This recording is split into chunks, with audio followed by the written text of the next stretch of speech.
Before I begin, let me ask you a few questions. Who made your bed this morning? Who cooked yesterday's dinner? Who cleaned the house this week? Was it your brother? Was it your dad? Or was it your grandmother? Your mom? Your sister? Now, if the answer is yourself, great, you are awesome. As for me, no, I didn't do all this. What a shame, I know. But trust me, I do have my reasons. I'll tell you later, promise. Oh, I almost forgot to tell you my answer. It was my mom. A typical answer, isn't it? Now, let's put that aside and let me tell you a story. Many years ago, when I was very young, just about 5 or 6, during one of our family trips, I asked my dad out of curiosity, "Daddy, why you take the wheel all the time? Why don't you let mom drive?" And he would look at me and he would answer, "Son, you know what? Driving requires a license and your mom doesn't have one, so I drive. That's fine." 7 years ago, my mom finally got a driving license. The steering wheel still belongs to my dad. I asked him the same question, and he answered, "It's because I have better experience on the road than your mom, so I drive." Well, I guess that's fine, but not 100% compelling. Last year, he was so drunk that he lost control of the car. We almost ran into a truck on the highway. Only then did he let my mom drive. Of course, under strong compulsion for me and my brother. Why does my dad get to drive when my mom can drive too? I spent years asking the same question, and some of the answers I would get are, "Because your dad is a man." I mean, duh, he is. "Because men drive." Some even asked me back, "Why would a woman drive when a man is in the car?" I believe my family is not an exception to these so-called unspoken rules. In short, the man in the family drives because men drive, full stop. Now this fact has become so prevalent. It is so prevalent that it's considered given, and asking why may be considered unorthodox, odd, or even defying. Perhaps it is the supposed obviousness of the answer that prevents me from ever getting a satisfying answer. Perhaps it is the supposed obviousness of the answer that brings me to my own opinion. This fact has all to do with traditional roles of men and women in society. It began as early as the beginning of human being, and it has become a premise for gender inequality, a problem that has not been thoroughly solved. I was born and raised in a Confucian society. In this society, women are expected to behave according to what they called tam tong, the 3 obediences, which goes, tại gia tòng phụ, obey her father as a daughter, xuất giá tòng phu, obey her husband as a wife, and phu tử tòng tử, obey her son as a mother. As feminism is on the rise, such rules slowly degrade into social expectations. But that's not enough. Last December, I went back to Vietnam to attend my cousin's wedding. That was the second wedding that I've ever attended in Vietnam, really. But what did I see? I saw the bride's parents sobbing after the wedding, while the groom's parents laughed cheerfully. Why? Because after the wedding, the bride is supposed to follow her husband to his family, to take care of his family members, to tend to his family's affairs and matters. She's no longer considered a member of her biological family, but instead a new member of her husband's family. Perhaps it is such, the sexist rules and traditions that prevents women from getting the same success as men in the society. It is because of those sexist traditions explain why families are so against giving birth to a girl. Now, there is one occurrence that I find very ironic. It is the fact that grandmother, the direct victims of sexism, are the one who pass the traditions down, the one who impose the traditions to the next generations.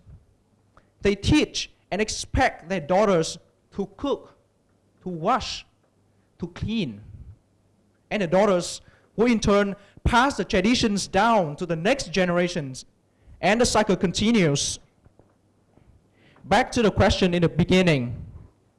I didn't clean my house, I didn't do my bed, not because I am lazy and I don't want to do it, really, but because my parents would never let their son do such a women's job, as they say.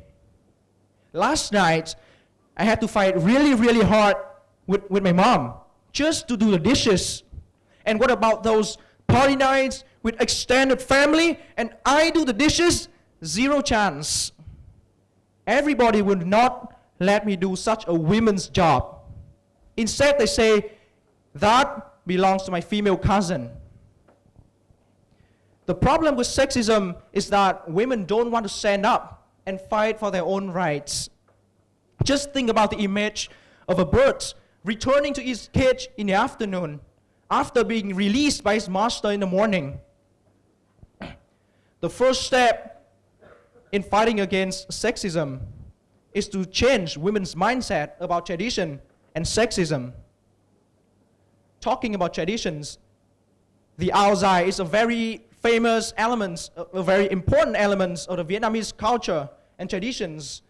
But do you see many people wearing áo dài casually these days? Not so many, is it? The áo dài no longer fits today's lifestyle. It can be changed. It can be removed. The same goes for those sexist traditions. They no longer fit today's lifestyle. They can be removed. What is so despicable about sexism? What is so bad about it? Even when some women are all right with it. Let me ask you a question, ladies and gentlemen. Are you all right with it? According to one official report, illegal sex selection at birth is giving rise to sex imbalance. Now, the ratio has increased from 106.2 boys over 100 girls in year 2000 to 113.8 boys to 100 girls in year 2013. What does that mean? That means it is expected that by year 2050, around 4.3 million men cannot find a wife for themselves. That increases the demand for women, exerting a pressure for young girls to drop out of school, to quit education, for marriage. What I see is a loss of productivity from those fine potential young women. And worse still, these women will become young mothers and lack the proper education and child care knowledge will lead to next generations not growing to their full potential. We do have some good news here when it comes to sexism. According to one UNICEF report, in Vietnam, female literacy rate has reached 96.7%, and secondary school attendance rate has reached 83.9%, even higher than that of male. What does that mean? That means sexism is becoming less an element that prevents women from attending school, from getting their education, from pursuing their passion. In contrary to the traditional view that women should be less ambitious about their career, to spend more time for their family. Nowadays, there are more and more women leading major companies in the country, such as Vinamilk, such as Cbank, such as Vietjet Air. Now, there exists another problem with sexism. It is the corruption of feminism into ignorance and denial of sexism. Why do you think women cannot achieve the same success as men in the society? Members of our society are forcing themselves into believing that since now feminism is so popular in the world, it's so prominent, there should be no reasons why women cannot achieve the same success as men in the society. They don't succeed because they are lazy, because they lack determination. Do you think that's true? The way I see it, it's lack of opportunities and the mindset of female inferiority. Just by admitting that feminism is so prominent, is so popular, the society shrugs itself off the responsibility to continue fighting for women's rights. The very first step in the long-haul battle against sexism is to admit that sexism itself exists. My dad insisting on taking the steering wheel is one thing, but my mom's voluntarily giving up the steering wheel to my dad shows the idea of traditional roles of men and women are so deeply engraved in the society's mindset. And I can see how disturbing it is when my dad insists on driving, even when he was drunk, and my mom wasn't. That being said, the society is changing for the better, with more and more people fighting for women's rights. For that, I really hope one day the reasons why my dad's insisting on taking the steering wheel is not because of some sexist traditions rule, not because of the traditional roles of men and women in society, but because he really cares about my mom. And he cares enough not to let my mom drive. The reasons why my dad doesn't give up his steering wheel is because he is being a true gentleman. Thank you.